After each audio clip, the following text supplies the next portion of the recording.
Okay, so what we've got here is a ST Micro Nucleo 144 board, and this is a development board with an STM32 F767 microcontroller on it, and it has some LEDs over here, a button you can use as a GPIO, and a reset button, and then lots of other pins are brought out on these headers.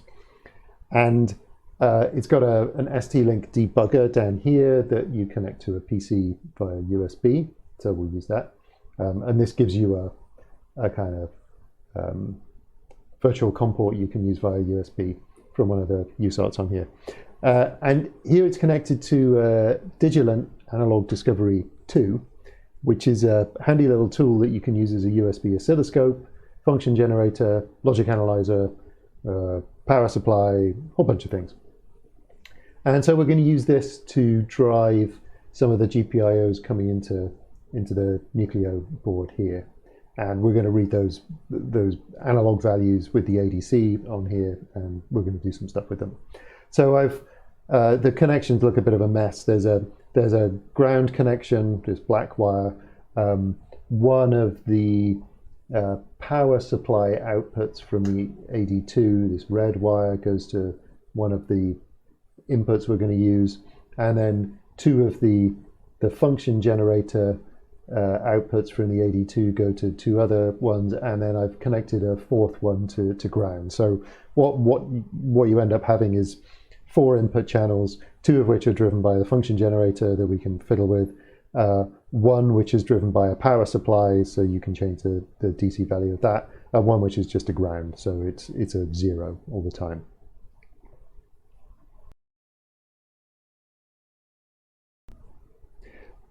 Okay, so in this view we've got the same camera view that we had before, and then we've got a terminal window that I'm going to use to flash some of the examples onto the board with, and the other tab in here we'll use as a serial terminal to talk to the board. And then this other window is the PC end of the Analog Discovery 2, so you can do all kinds of stuff with that, and we'll see some in a minute. So the first example that we had was this polling ADC example. So the first example we're going to look at is a polling ADC example, and this was example 1 in the code. And to flash this to the board, we just say this. And this uses OpenOCD to flash the thing to the board. And then we're going to connect to the serial terminal on this on the Nucleo board using Minicom, which is just a standard kind of serial interface. And we need to set it up to the USB virtual COM port. And when we've done this, we'll now be connected. And if I press the reset button on here, you see it says start.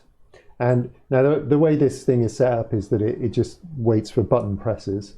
So we'll do a button press, and it reads the ADC. And this is just using one of the input channels on here, which is currently tied to the power supply output of the Analog Discovery 2. And if I switch this on, you see it's set to 1.01 volts, and then I press the button again to do an ADC reading, you get a value which corresponds to about 1 volt. And if we increase the value here to the supply value on the Nucleo board, and then we press the button, you see that we get a value of 4095. It's a 12-bit ADC, so the maximum value you can get from it is 4095. So not very exciting, but that's example 1. Example 2, so we'll flash it to the Nucleo board, and then we'll go back to Minicom, and we'll press the reset button. You see it says start again. So this one, superficially, when I press the button on the board, 4095, and if I take it down to 1 volt, there we go, that's about a volt, and press the button again. So superficially it looks exactly the same as example 1, but it's working in a very different way. It's using DMA to collect the result from the analog to digital conversion. So that's example 2. For example 3, we're going to do the same, but we're going to collect 4 channels of data. And so it works exactly the same way. I'll press the reset button on the board and it prints a little message to say it started. But now when I press the user button, we get 4 values.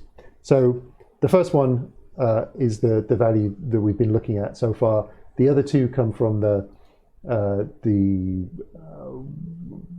function generator on the AD2, and we can set these up to produce DC values, which is a little bit easier to deal with in this setting. We'll look at something a bit more interesting in a minute. So let's set them up to be 1.5 volts and 3 volts, and we'll switch them all on.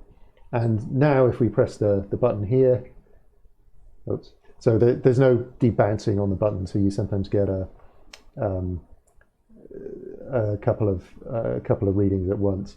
So we see the same kind of value that we had from channel 1, and then channels 2 and 3 correspond to 1.5 volts and 3 volts. You can see that the value here is about twice the value here, and there's a bit of variation in them. And then the channel 4 is tied to ground, so you'd expect it to be 0 or nearabouts. So here we're doing ADC conversions triggered by software, by our button press, and we're using DMA to collect ADC readings from 4 channels, 4 input pins. So that's example 3. Example 4, we're going to move to driving the ADC conversions with a timer. So we flash the code to the board, and we'll see now that once a second the board takes a reading. And I don't know if you can see on the board here. My finger's in the way now. There are 2 LEDs there. There's a green one, which is the furthest one there, that's blinking regularly. That's just a kind of I'm alive signal. And then in the middle, there's a blue LED that's flashing every time an analog to digital conversion is triggered. So the conversions here are triggered by a timer. The timer trigger output is connected to the ADC, and that starts the ADC conversions. The ADC is set up to do 4 conversions from 4 different channels. As each conversion completes, a DMA transfer is started to transfer the result of the conversion to a buffer.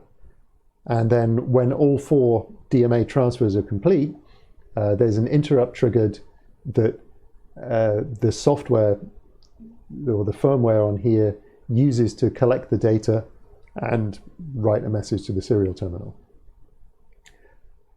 So that's example 4.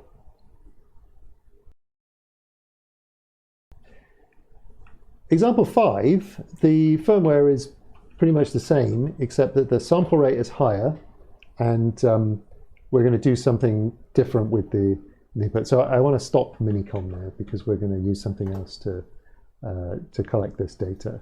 But I'll flash the example 5 data, the example 5 code, and then I'm going to I need to make sure I'm in the right place. There we go.